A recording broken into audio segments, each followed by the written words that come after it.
bonjour, j'espère que vous allez bien. Alors aujourd'hui voilà, je suis délocalisée dans la chambre de mon fils. J'ai une petite maison et c'est difficile d'avoir mon coin à moi. Donc bah voilà.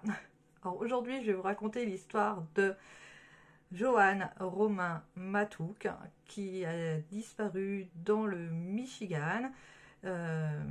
Voilà, je vous raconte ça tout de suite.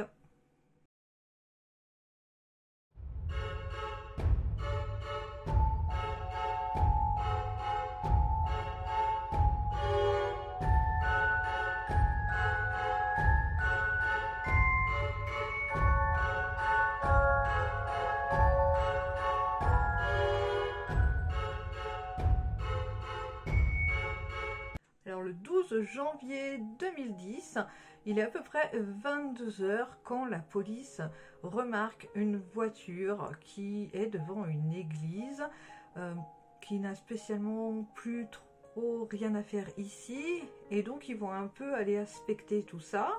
Ils vont s'apercevoir que dedans il y a donc un sac, un porte-monnaie, enfin les épées personnelles d'une femme. Ils vont regarder un petit peu tout autour et vont suivre des traces de pas qui donc enjambent une route enneigée, à double voie qui va jusqu'au lac Saint-Clair. Et là donc ils voient des empreintes de pas, ils voient même des traces de mains au sol. Et pour eux, tout de suite, ils pensent qu'une personne s'est donc jetée dans le lac Saint-Clair. Donc ils font venir une équipe spécialisée et entament donc des recherches. Alors la police se dirige donc vers le domicile de Johann Romain et il tombe sur sa fille, lui annonçant que c'est assez bizarre de trouver la voiture Lexus sur le parking et que sa mère aurait disparu.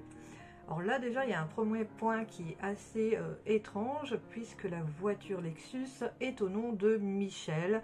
Donc pourquoi la police vient dire que c'est sa maman qui a disparu? C'est un premier point qui est assez étrange pour sa fille.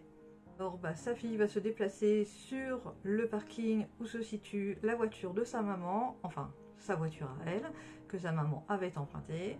Et là, elle va donc s'inquiéter et va donc suivre un peu ce qui se passe au niveau des recherches.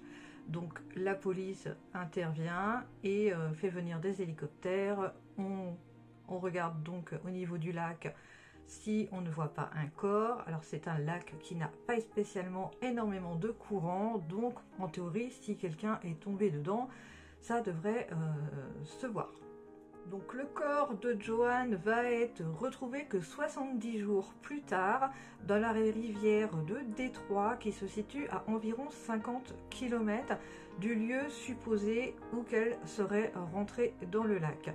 Alors comme je disais, il n'y a pas énormément de courant donc au niveau du lac, donc c'est un événement encore qui paraît un peu suspect à la famille. Et pourtant la police s'obstine d'ailleurs dès le soir même de cette disparition à dire que Johann se serait suicidé. Alors un autre point qui est quand même aussi assez délicat, c'est que lors de l'autopsie, on va révéler aucune eau dans les poumons et on ne saura même pas expliquer les causes de sa mort. Alors, pour la fille de Johann et pour l'entourage, l'histoire du suicide ne colle pas du tout, car Johann était vraiment très catholique et voilà, se suicider, c'était vraiment pas dans ses convictions. Et donc là, la famille trouve énormément de choses bizarres. Ils font part à la police qu'il y avait des différends familiales entre un de ses frères et un de ses cousins suite à un héritage. Mais voilà, ça n'inquiète pas plus la police pour ça. D'ailleurs, le cousin fait partie de la police et est même devenu procureur par la suite. Donc, on explique quand même que Johann avait été voir son frère quelque temps avant, avait vraiment été ressortie de ce rendez-vous vraiment terrorisée. Elle avait même fait une semaine avant contacter une agence de sécurité. Donc c'est des points vraiment qui font penser à la famille que Johann ne s'est pas suicidé mais qu'on l'aurait tué. Johan avait de plus dit à sa famille que si il venait à lui arriver quelque chose, il faudrait se pencher sur Tim Mattrook, donc son cousin. Alors on va s'apercevoir d'énormes incohérences au niveau de l'enquête, car on apprend que le lendemain, quelqu'un aurait rapporté les clés de la voiture qu'utilisait Johan au commissariat. Cependant, il n'y a aucune trace de qui les aurait récupérées et où elles auraient été retrouvées. Son foulard qu'elle portait a également été retrouvé au niveau du site de sa disparition et lui également n'a pas été utilisé comme preuve ni gardé, mais il a été donné à une œuvre de charité. Un autre point intéressant dans cette affaire, c'est qu'un témoignage de Paul Hawke vient dire qu'il aurait vu une voiture à côté de celle de Johan, où il aurait reconnu formellement Tim Mattrook à l'intérieur. Cependant, ce témoin va ne pas être considéré comme fiable et le témoignage ne sera absolument pas retenu. Alors voilà, c'est une affaire qui a maintenant 11 ans et qui à ce jour n'est toujours pas résolue. La famille a fait intervenir également des détectives et cherche toujours à découvrir la vérité.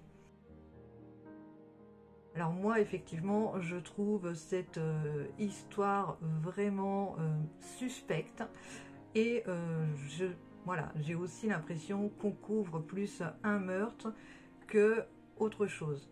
Alors, j'ai vu le documentaire qui traite de cette affaire sur Netflix et vraiment, j'ai vraiment été interloquée par toutes les preuves qui ont été recueillies et tout ce qui a été vraiment mis de côté. Car on a également retrouvé des bleus sur le corps de Johan quand elle a été retrouvée. Et la police a dit que ça n'avait sûrement aucun rapport et que elle avait très bien pu se faire ces bleus avant. Et il y a également le sac à main de Johan qui a été retrouvé donc dans la voiture, qui était lui déchiré. Mais là encore, la police dit que c'est pas à cet endroit-là qu'il devrait être déchiré si on avait tenté de lui voler. Et c'est une accumulation de petits détails qui fait que l'enquête n'avance absolument pas et on s'obstine à dire que Johan s'est donc suicidé. De plus, le scénario décrit par la police semble très peu convaincant. Johan aurait dû franchir une route à 2 voies enneigée, aurait dû descendre sur des rochers et se mettre à genoux pour atteindre donc ces 2 digues, puis rentrer dans une eau du lac gelée. Voilà, faut quand même être vachement motivé pour se suicider dans de telles conditions, surtout que ces chaussures ont également été retrouvées et elles ne sont absolument pas abîmées, alors que en ayant marché sur cette digue avec tous ces rochers, elles auraient forcément normalement dû être abîmées. Alors si vous voulez en découvrir plus sur cette histoire, je vous invite à aller voir donc le documentaire Netflix, La Dame du Lac, dans les enquêtes extraordinaires. C'est vraiment très intéressant, on voit bien l'aspect un peu étrange et un peu, on va dire, j'ai envie de dire secret de cette enquête. Moi, ça m'a vraiment frappé lors du visionnage de la vidéo. Je me suis vraiment dit, il y a quelque chose qui cloche quand on voit quand même les témoignages des policiers et qui réfutent les preuves. Et c'est vraiment, moi, ça m'a vraiment choquée. Et je me suis tout de suite dit, non, il y a un truc qui cloche. Ça paraît pas crédible du tout. Après, c'est mon opinion. Mais si vous regardez la vidéo, moi, je vous invite à me laisser un commentaire et me dire ce que vous pensez de ce documentaire, car moi ça a été mon impression, donc je ne sais pas ce que donnerait la vôtre, je serais assez curieuse de le savoir. Donc comme je disais, ça fait 11 ans que cette affaire n'est pas résolue, mais j'espère vraiment pour la famille que ça le sera un jour et qu'ils découvrent enfin la vérité pour enfin avoir le cœur beaucoup plus léger. Donc j'espère que cette petite vidéo vous aura plu. Je pense qu'elle doit être plus courte que d'habitude. mais c'est pas grave.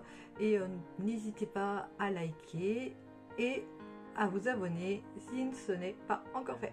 Je vous souhaite à tous une agréable journée et à bientôt. Bye.